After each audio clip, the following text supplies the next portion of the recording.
It is my intention to take you all on a roller coaster today. I want to tantalize every part of your spirit. I want to make you laugh. I want to make you think. I want to make you stretch. I'm not really interested in making you cry, but if you do, that's okay. I really want you to try as best you can to be present today, but also to know that we curated this event with each of you in mind. I was 12 years old when I found out my mother's name. I'm outside playing. Her girlfriend pull up. She say, "Go get Vernell." Who? She said, "Go get Vernell." I'm like, "You got the wrong house." She said, "Girl, go get your mama." I run in the house. I'm like, "Mom, she asking for some lady named Vernell." She say, "Fool, that's me." I'm like, "You got a real name? Your kids tell you this garbage. You don't let me do nothing."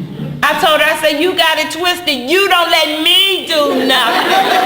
I used to do a lot before I had you. I used to go to the festival, Chicago, but you don't let me do nothing.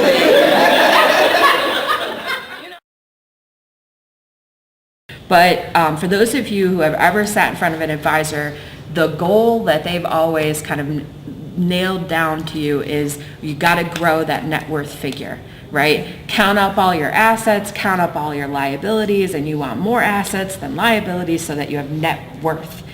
Now, a problem with that is that we have a tendency, especially as women, to equate our self-worth with our net worth, right? So I only have $1,000, so I'm not worthy. I've failed, right?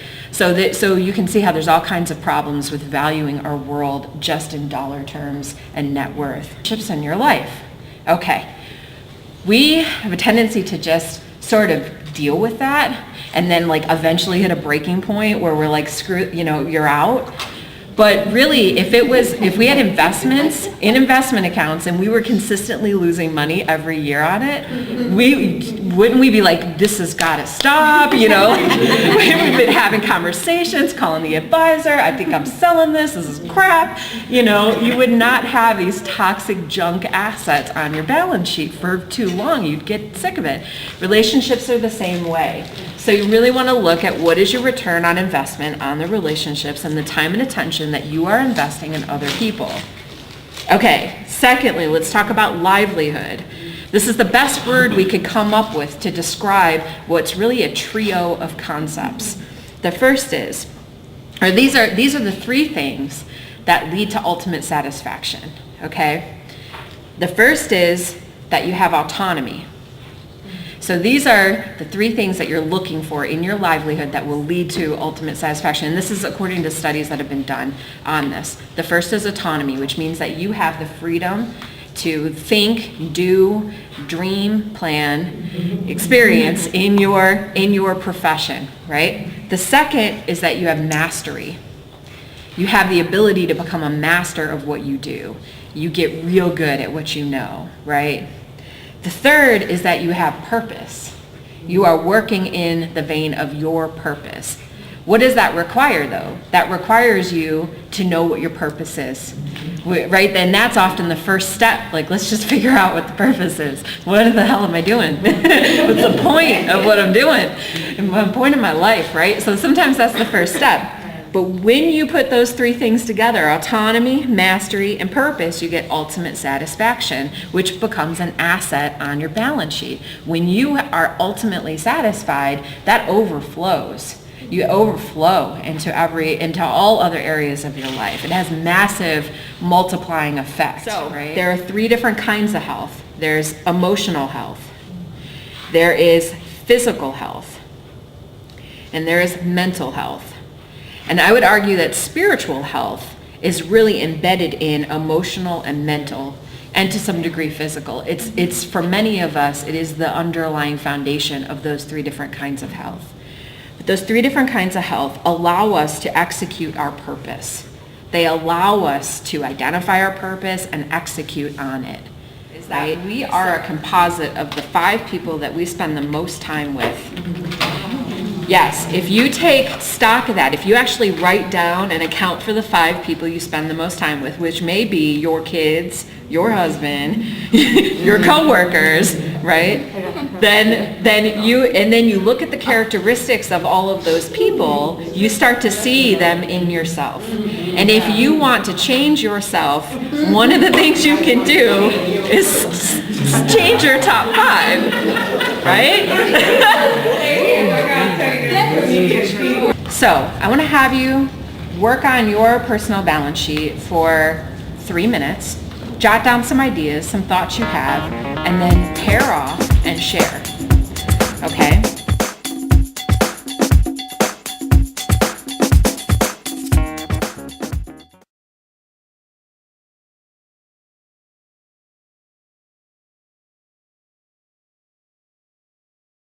Like the touch of my own hand, I know you, of my blood and body, yet from something divine we so often forget in our everyday.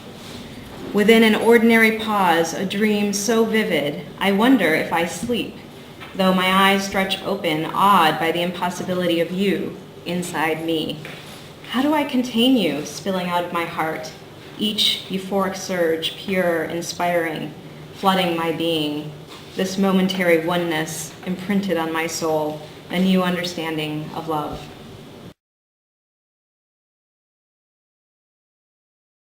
Wow. Right there. Yeah,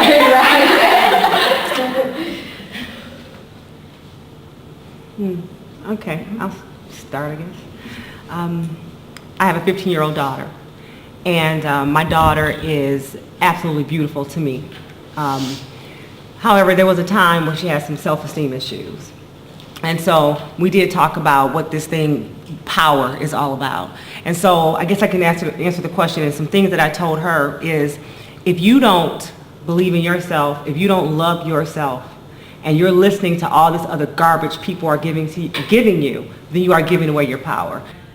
Experience is recognizing I had a life that depended on me, and I didn't have what I needed emotionally, psychologically, financially, but I had the tenacity to keep him with me, and we were going to make it.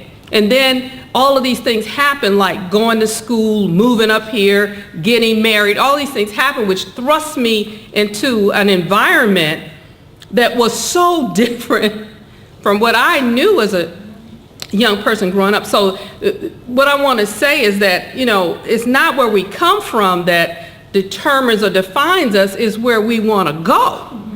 Here's what I've learned about my relationship, is that I have attracted to me the very thing I needed in order to heal. Realizing that it's not actually 50-50, it's 100-100, that we're bringing 100% and they're bringing 100%, and we're not trying to complete something, we're actually bringing all of ourselves, right? And they're bringing all of them, and that's why we chose each other. And that part of it is, we're reflecting things, and that at the end of the day, I think the key is when we allow them to let us save ourselves. So, as I told you all, I was born and raised in Indiana. My parents, I'm a 70s baby. So my mother rocked the afro, right? She was like, my child will be born and know who she is as a person. She'll have a very, very good idea of just her self-worth, just as a girl, but then also as a black person, right? So my mother was the one who said, you will, recite this, you will learn all of these wonderful things about really our people before we ever came to the United States. And so for me, I walked into school feeling like I'm black and I like being black. You may have a problem with it, but I never, at a young age, had any sort of baggage about being a little black girl. In Indiana, you have public schools, there were private schools, and so early on, I went to a school in a predominantly white part of the city. And then it was when everything that my mother had really taught me started to be challenged. I can recall my first experience where someone said to me, my little friend in school, Cammie Smith. Cammie was blonde and we were best buddies. And she was having a birthday party. And I just knew, hey, I'm one of her top 5, right? I'm gonna be in the party. And she says, Kelly, I gotta talk to you. Can we talk? And I was like, what? You know, you're having a birthday party. She's like, my daddy said you can't come, right? We can be friends, and I can be friends with you at school, but we can't have black people over our house. And so I was like, well, dog, you know, like, oh, okay, Cammie, you know. And so in Indiana, we went to high school together, middle school, elementary, middle, and high school together. So that was the first kind of inclination that there were different social boundaries, right, when it came to race. And, you know, I think what we've learned today, right, is that we're all more alike, really, than we are different. So I want you to know her name, because she's a mother, right? So this is Sabrina Fulton, right? We know his name, but this is Sabrina Fulton, right? This is Leslie McFadden, right? The mother of Michael Brown. This is Esau Gardner, not Eric Gardner's mother, but his wife, but raising his children, right? And so these are not, and even in media, you're going to see the stories say Eric Gardner's wife, Michael Brown's mother. You're not going to see her name, right? And so that says a lot about how the media covers stories, how they want us to view the stories, how they want to keep us engaged in these conversations, why they want us to how will they get you to turn the channel and keep the channel on? So it's important, you know, that we say these women's names, that we know that they are mothers, because we are not going to hear their names, right? We're going to consistently hear the possessive of the person that actually died. We need to know who these mothers are. So just some reminders real quick, that there are things you can do. MAD was started on the 2 different coasts by women whose children were greatly affected by a drunk driver, right? So I'm trying to remember names, so I had them. Yeah. Candace Lightner lost her daughter, Carrie Lightner, to a drunk driver. The other mother, her child became the youngest paraplegic in this country at 5 months old. Because Cindy Lamb and her daughter, Laura, because of a drunk driver. And just by happenstance, coincidence, whatever, God, faith, they met each other, and then MAD was formed, right? Very simple beginnings, right? They weren't in a room, right, building a business plan, and it's very simple. I am angry, and I need to do something. They started a letter writing campaign, and this is all before social media, right? Old-fashioned way. They eventually made it to the Hill to give testimony, you know, in history, right?